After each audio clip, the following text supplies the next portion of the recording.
Good morning, everyone. I'm going to call to order this called meeting of the Board of Regents for Del Mar College District at 11:30 on Tuesday, August 26th. We are here today for a series of meetings. For those who may be watching or here for the first time, we have an 11:30 meeting, a 12 p.m. meeting, and a 12:30 p.m. meeting. And we will call each of those to order separately. We'll keep them open for a period of time because the first two meetings are public hearings separately on our budget and our tax rate, and then we won't take action until the 12:30 meeting. So the morning will be a little bit haphazard, but we will make do. I think most of you have been through this before, but that's for folks who may have not done this. So with that explanation, I'm going to call the 11:30 a.m. meeting to order, and I'm going to establish a quorum. Dr. Babley, here. Mr. Loeb, here. Mr. Garza, here. Dr. Adami, here. Mr. Krull. Here. I'm Carol Scott. We have a quorum and can conduct business. Would you please join me in a moment of silence?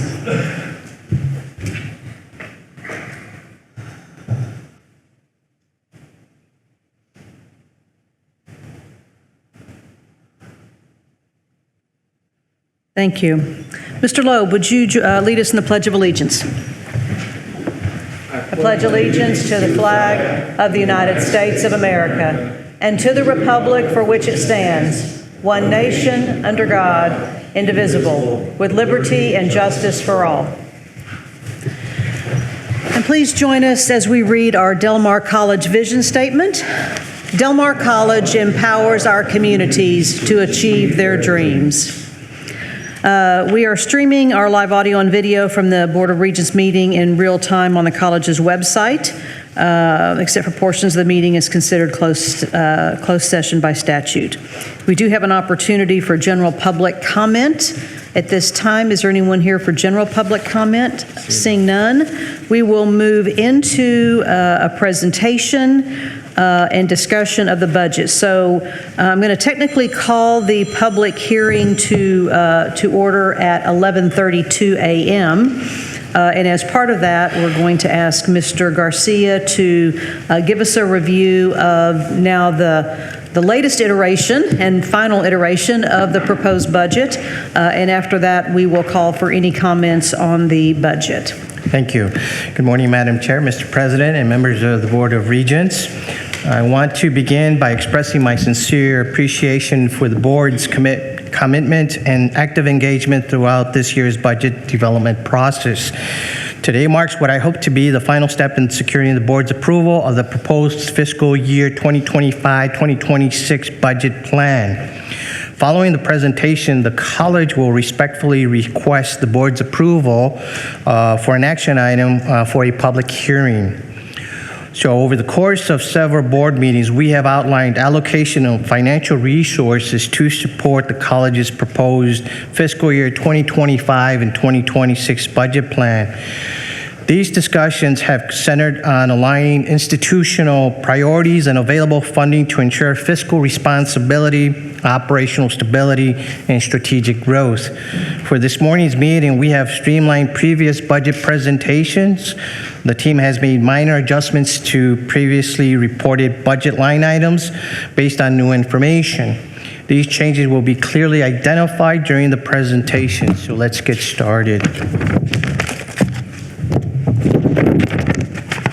So during the budget development process, the college faced downward pressures to our revenue projections, including changes to the state's performance funding model, a series of unexpected property tax exemptions, and ongoing legislative efforts that would restrict the college's access to property tax revenues.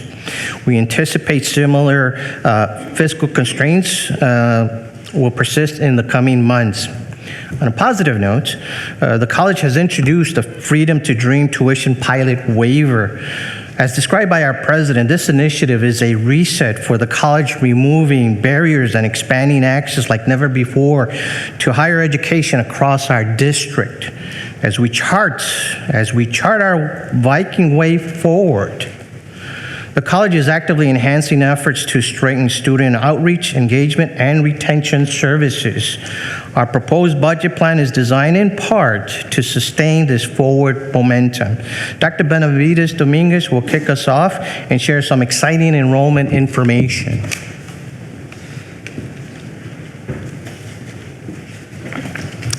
Hello, everyone.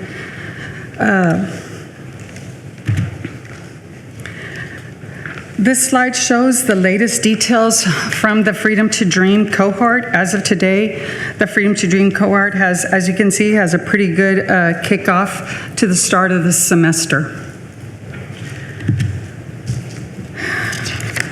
This slide illustrates some overall enrollment highlights regarding this semester. 38% of our students are first-time college enrollees. While we are proud to serve a diverse range of learners, we find this group especially inspiring. It's a powerful reminder of the transformative impact education can have. Welcoming so many new students into higher education is truly exciting. Dual enrollment continues to show strong momentum. This slide highlights the significant enrollment growth we have seen since fall 2023. With its rising popularity, we anticipate this upward trend will persist. We are excited about the opportunity to further support these students in completing their associate degrees and maximizing the value of their early college experience. The enrollment summary data you see in the first box reflects the breakdown of our enrollment percentages by student type: regular, dual enrolled, Freedom to Dream. As of today, 15% of the Freedom to Dream students are our first cohort. This past Saturday was a huge success as we assisted many students in the with fall enrollment. The second box highlights the 2024-2025 enrollment comparison between regular and dual enrollment. The percent change is trending positively and is growing as we are still processing dual credit enrollments. Our enrollment is presently at 16% as of this time in comparison to last year, and 14% up to certified enrollment from 2024. Patricia, I have a quick question. If I recall, fall of 2019, right before the pandemic, was our second highest enrollment period ever. Yes. And so where do you think we're going to be fall of 25? Top 3, top 5? We don't know?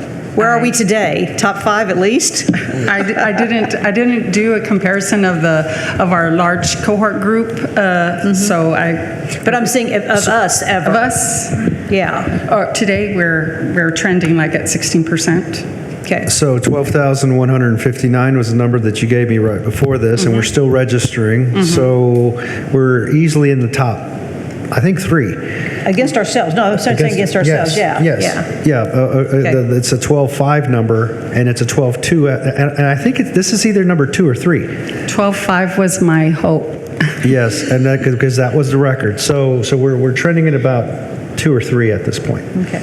And so we're number 3. This is currently we're at top 3. Gotcha. And we're still enrolling, drops and ads and a few things like that. Okay. I just wanted to point that out because we have talked at this dais for a long time and with staff about the challenge, the post-COVID challenge. We were on such a good trajectory, and then COVID really took the legs out from under us and from our students. And so you all have come up with, I think, just some brilliant strategies to bring students back and to change that behavior, as we've talked about before, from part-time to full-time students. So I just wanted to compliment you all for the work that has been a strategic initiative of this board for a while.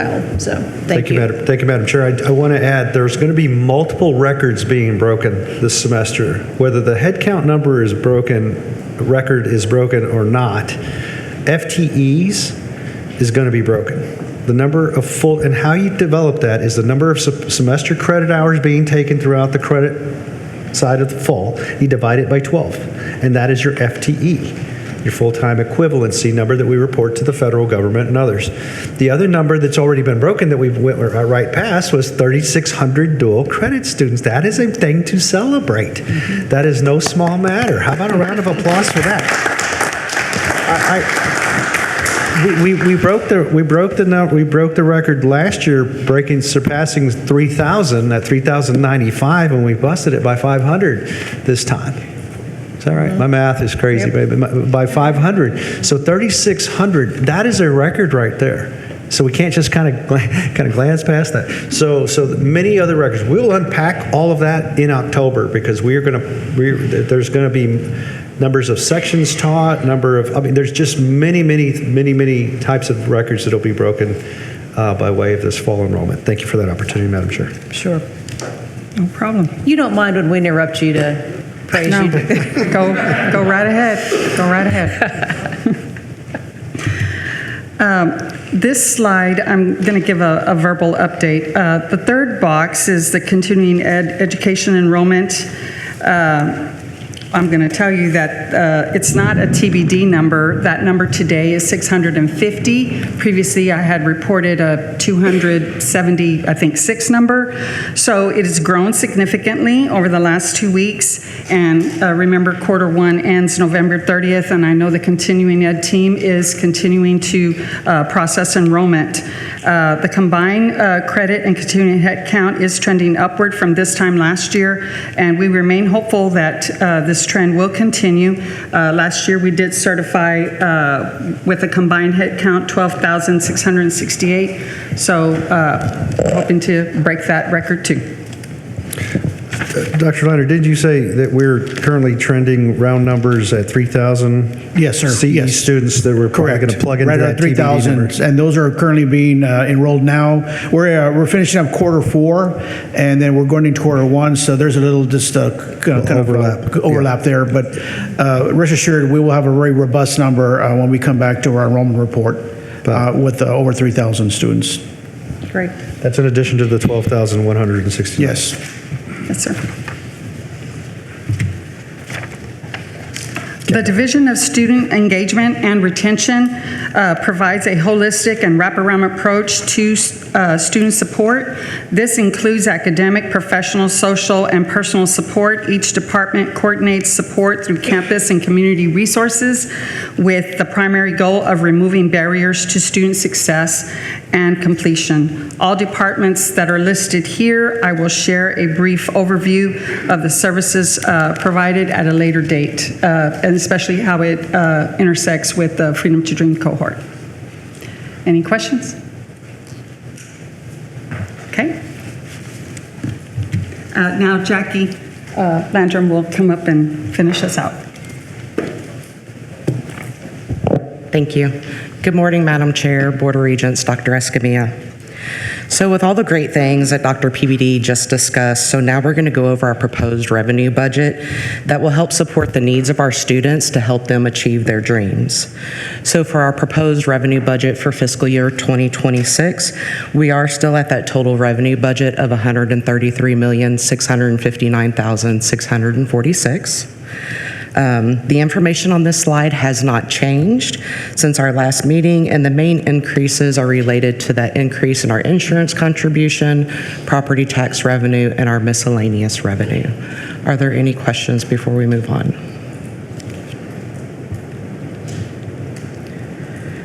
Okay, so for our proposed expense budget for fiscal year 2026, we still have included that 3.5% increase for our faculty and staff that we discussed at our last meeting based on eligibility. There have been some shifts between those categories because up to that point at that last meeting, we were using estimates for that salary increase. Now that we've got that detail in there by each employee, it did shift between those categories a little bit. So our total proposed increase for our salaries and benefits is still at that $6.6 million. For our total non-salary expenses, we are at $1.6 million, and with $125,000 additional in contingency, that puts our total proposed expense budget at that $133.6 million, or a 7% increase. Are there any questions? Okay. So now we'll go over in a little more detail on those income statement summary categories. Again, those salary and benefits, we are proposing that 6.6 million increase. For non-salary, on this slide, there's only two categories that had a little bit of a shift, and that's the audit and legal, and then the computer software category. Just a couple of main expense increases on this slide are student recruiting and marketing category. That's for our dual enrollment recruitment efforts being expanded, and then the computer software, and that's mainly for that ERP upgrade that we're implementing. Are there any questions? Okay.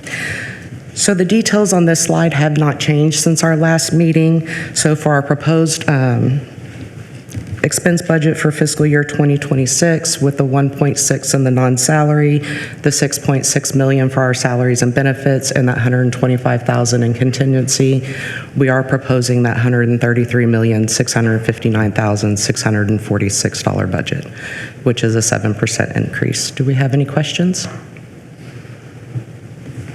Okay, so Mr. Garcia will now continue with our debt service budget.